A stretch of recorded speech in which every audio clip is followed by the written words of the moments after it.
Et si on pouvait communiquer avec les morts? Mytho!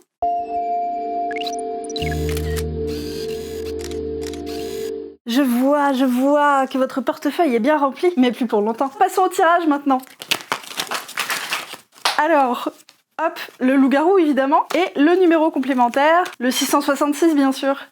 Les médiums, ces personnes qui affirment être nées avec un don, celui de pouvoir communiquer avec les morts. Selon eux, les humains sont constitués de 3 choses. Le corps, l'esprit et l'énergie qui anime tout ça. Quand on meurt, le corps disparaît, l'esprit en profiterait pour aller se balader avec l'énergie collée sous la semelle. C'est cette énergie qui lui permettrait d'interagir avec le monde des vivants en déplaçant des objets, en squattant le corps du médium ou en toquant aux portes, tels des démarcheurs de l'au-delà, mais sans cookies ni annuaire téléphonique. Et en parlant de toquer, c'est justement comme ça que s'est manifesté un esprit auprès de 3 sœurs en 1847 dans une ferme américaine, là où tout a commencé.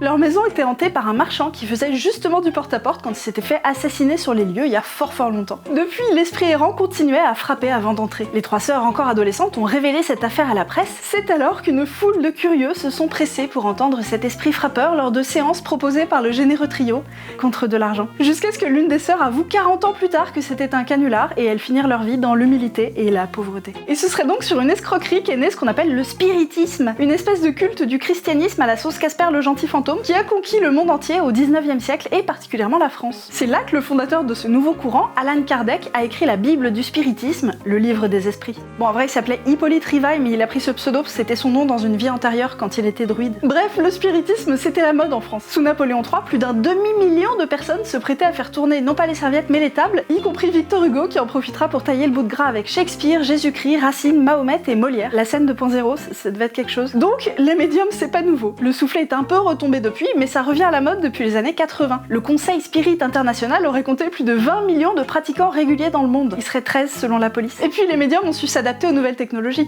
Plus besoin d'aller les voir en vrai, ils font des consultations au téléphone, à la télé, à la radio, sur internet, et même des lives TikTok. Et là vous vous dites, est-ce qu'on peut vraiment communiquer avec les morts? Je savais que vous alliez me demander ça.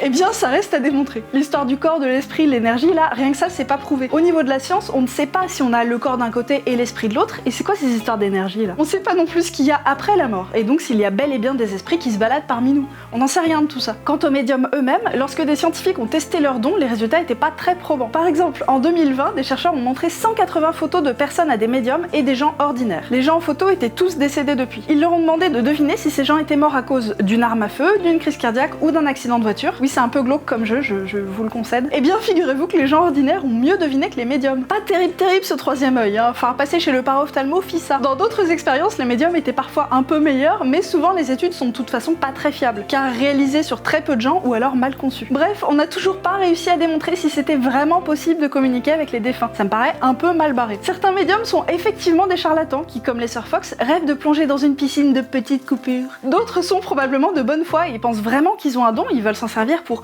aider les autres, moyennant espèces sonnantes et trébuchantes évidemment, hein, ça reste un travail. Dans tous les cas, il suffit d'avoir vu une ou deux vidéos de Fabien Olicard pour se dire que si un magicien arrive à faire la même chose qu'un voyant, c'est qu'il y a peut-être anguille sous roche. Si vous écoutez bien les discours des médiums, ils font plein de petits tours de magie en utilisant des biais cognitifs, ces raccourcis que notre cerveau fait sans le savoir. Par exemple, le biais de confirmation. Je suis voyante, vous venez me consulter en pensant à votre arrière-grand-père qui vient de nous quitter, à son âme. Je vais vous dire plein de trucs au pif, mais vous allez retenir uniquement les choses qui collent avec votre arrière-pépé et allez oublier tout le reste. Et vous allez penser que je suis vachement forte parce que j'ai deviné plein de trucs sur lui. Ça, c'est de la divination facile, vous faites le tri pour moi. Je vois que je me suis payé votre tête. Pour l'anecdote, figurez-vous que dans ma jeunesse, j'ai habité chez une voyante. Et oui, moi non plus, j'avais pas vu venir celle-là. J'ai entendu pas mal de ces consultations, hein, que ce soit au téléphone, en face à face ou en groupe tous les mercredis soirs dans le salon. C'était surtout des petits vieux qui venaient parce qu'ils avaient perdu un proche. Certains venaient régulièrement depuis des années. Et en fait, elle leur disait à tous ce qu'ils voulaient entendre, que leur proche allait bien, qu'ils ne souffraient plus, qu'ils veillaient sur eux et qu'ils voulaient qu'ils soient heureux et qu'ils refassent leur vie pour les plus jeunes. Ça me peinait de leur voir dépenser leur maigre retraite comme ça et que ma logeuse exploite des gens fragiles dans leur tête, ça se voyait. Mais je voyais aussi qu'ils étaient soulagés et reconnaissants en partant. Finalement, qu'elle discute vraiment ou pas avec les morts, elle leur apportait du soutien et leur aidait à traverser leur deuil. On peut lui reconnaître ça, mais m'est avis que les gens auraient été mieux servis par un psy. Il y aurait moins d'encens et de hurlements en pleine nuit alors que j'essayais de dormir et plus de mutuelles pour les prendre en charge. C'est un win-win. Enfin bref, pour résumer, existe-t-il une vie après la mort? On n'en sait rien. Peut-on parler aux morts? Ah bah oui, vous pouvez. Perso, je récite toujours toujours un petit poème à mon steak avant de le manger, mais c'est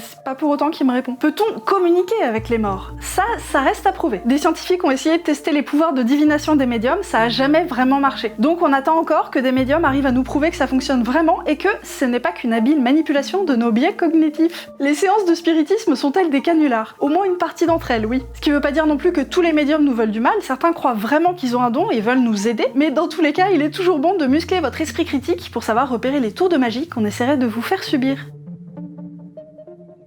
Mettez la cloche. Qu'est-ce que ça peut bien vouloir dire?